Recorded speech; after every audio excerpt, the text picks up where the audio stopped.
Hey y'all, welcome to At Home with Chef Jolie. And if you true to this and not new to this, welcome back. Today, y'all got me doing something that I don't usually do, but if you follow me on Instagram, you know I asked, what recipes do you want for season 2? And y'all said desserts, honey. So I decided we're going to do a bourbon caramel apple cheesecake, and for the cocktail, why not a salted caramel apple martini? So without further ado, let's get started. Tell me now, are you hungry? Looking for something for your tummy? Well, look no further. This chef is got you covered. Cooking at home with Chef Jolie. Okay, there are so many ways that you can do a apple martini, but I said I want to do a salted caramel apple martini. And to my surprise, y'all, they have a salted caramel vodka. So we're gonna start with 2 ounces. That's 1. That's 2. And that's for the people that say that my eyeballing ain't eyeballing. I know what 2 ounces look like. That's 2 ounces. So then we're going to do a apple cider. There are no spirits. 3 ounces of the apple cider. That's about 1.5.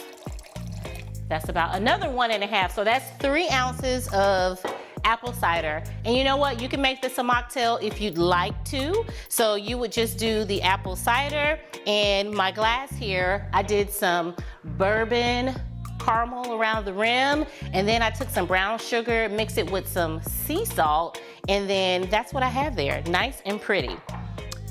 I have next, I'm gonna put some ice in the shaker because you need your martini chilled, honey. Put me a good amount of ice in my shaker. And I'm gonna shake it up like this. So the next thing, or the last thing I should say, this is optional, but y'all know I like to be all extra. I got this hard apple cider that I'm gonna top it off with because I just felt like that apple taste and that crispness really took this salted caramel apple martini over the top. So I'm gonna pour that in. Make sure that I leave a little bit of space for my hard apple cider. And again, this is optional.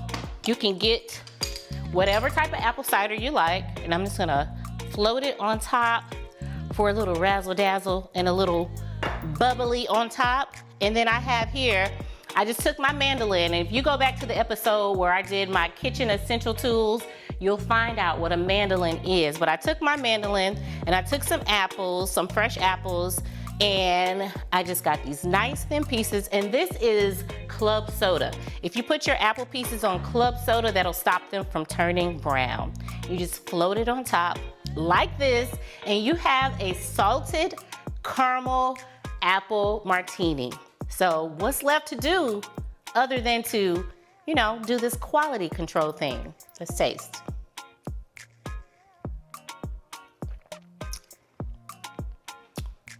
This is so good. Way better than I imagined. You have to try my salted caramel apple martini. The recipe is down in the description. Just make sure that you go down there, and while you're down there, subscribe. Make sure you turn on your notifications so you know when I'm shaking up these good cocktails and mocktails. So, cheers. Let's go and make some dessert. Okay, y'all got me doing these desserts and made me pull out Big Bertha. And this ain't even mine. This is my daughter's, Cadence, who I hope that you get to see on one of these episodes coming up. She's been asking, so comment down below if you're ready to meet mini me, Cadence Simone. So what I have here in the mixer, I have room temperature cream cheese. I have a 1 1/4 cups of sugar that's already been beat.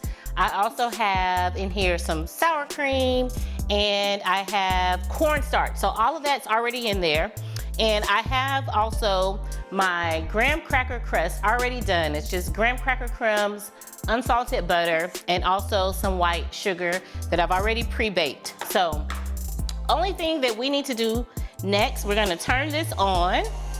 And we're gonna put the eggs in one at a time. I have 3 whole eggs and 1 egg yolk.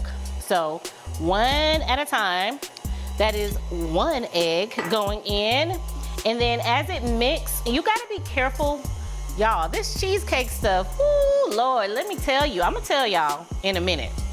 Let's keep going before I let you know the behind the scenes of how this whole cheesecake thing came together.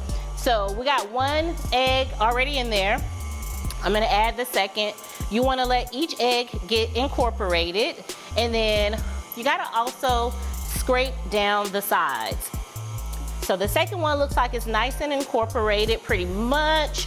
I'm gonna turn it off, and I'm just gonna scrape down the sides, and I'm gonna get the bottom too to make sure that any leftover sugar, cornstarch, or any of those things are all nice and incorporated.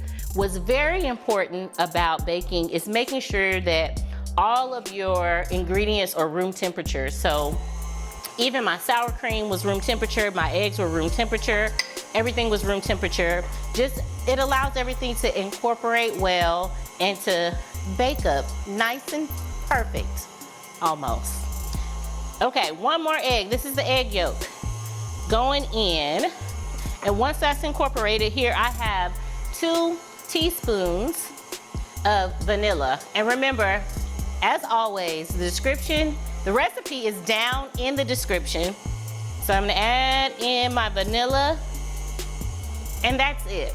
So let me tell y'all, the struggle that a lot of people have with cheesecakes is how not to get them to crack. And let me tell y'all, I have tried every single tip, hack, and everything that's out there about how not to make your cheesecake crack. I have done it in a water bath. I have done it with the oven open, with the oven off, letting it finish, all of that stuff. But sometimes, even with all of that, you still get cracks. And even me, I still get cracks. But all you gotta do is what I'm gonna do, is come up with a nice topping for the cheesecake, and you cover them cracks up, because the graham cracker crust is 100.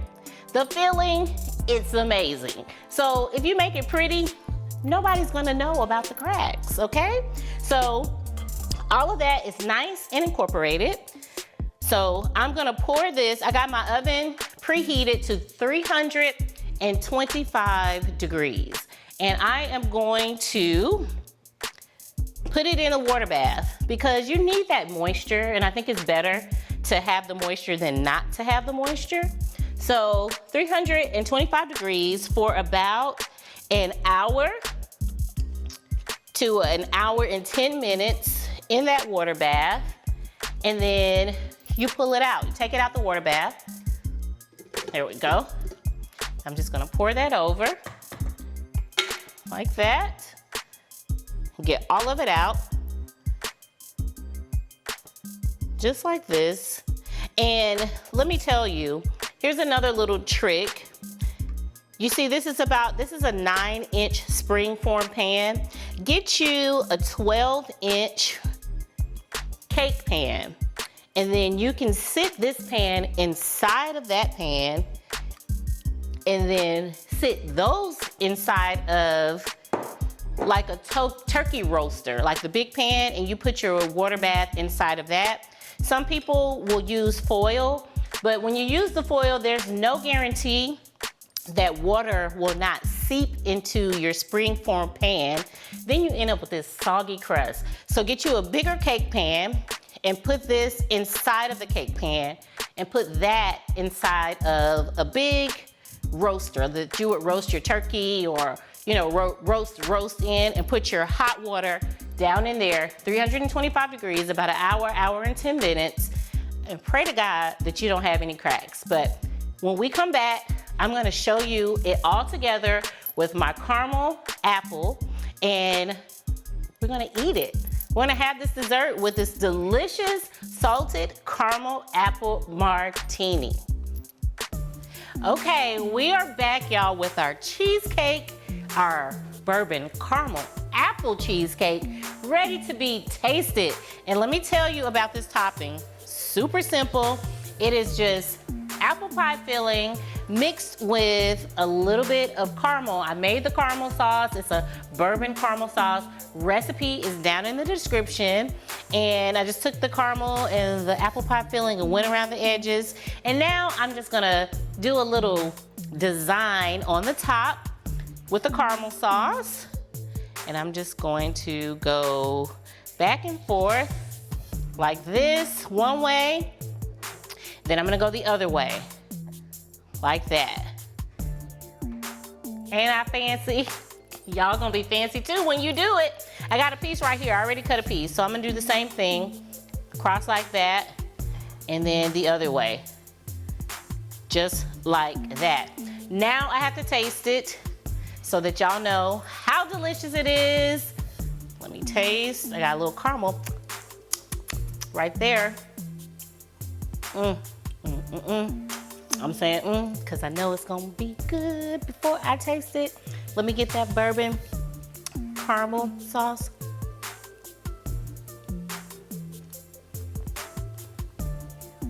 So rich, so luscious, so creamy, and so easy because y'all are gonna be able to do this. And let me tell you, the salted caramel apple martini, maybe you don't want to do them both together.